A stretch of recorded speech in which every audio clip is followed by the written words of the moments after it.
ஜட்டியோட நீ வாமான்னு சொல்ற ஆம்பளை இருக்கான், ஜட்டியோட நீ வாடான்னு சொல்ற பொம்பளை இல்லவே இல்ல. குழிக்குள்ள போய் விழுகிற வரைக்கும் அவன் வச்சுதான் ஆகணும். அங்கேயாவது வீட்டுல இருந்துக்கலாமான்ற ஆப்ஷன் இருக்கு. பசங்களுக்கு எல்லாம் அந்த ஆப்ஷன் கூட கிடையாது. ஒரே ஆப்ஷன் தான், குழிக்குள்ள போய் படுக்கிற வரைக்கும் வேலையை பார்த்துட்டு போப்பா அப்படின்ட்டு. ஆபீஸோட டென்ஷன்ல வந்து உட்கார்ந்து இருப்பாங்க.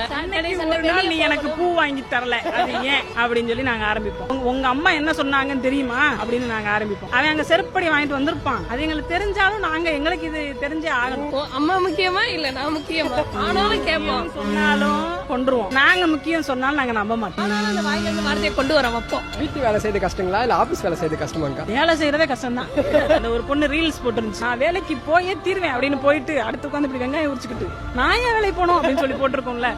அதுதான் கேள்வி கேட்கலாம் அப்படிங்கிற மாதிரி கஷ்டம் தான். எங்களோட ஒவ்வொரு நாளைக்கு ஒவ்வொரு மாதிரி இருக்கும். எதுக்காக மூஞ்சி தூக்கி வச்சிருப்போனே தெரியாது. அவங்க வந்து கெஞ்சறப்ப ஓ நல்லா இருக்கே அப்ப இன்னும் கொஞ்சம் நேரம். ஆள் பக்கத்துல இல்லாதப்பதான் எங்களுக்கு பாவமா தோணும். ஆள் பக்கத்துல இருக்கல எனக்கு பாவமா தோணாது.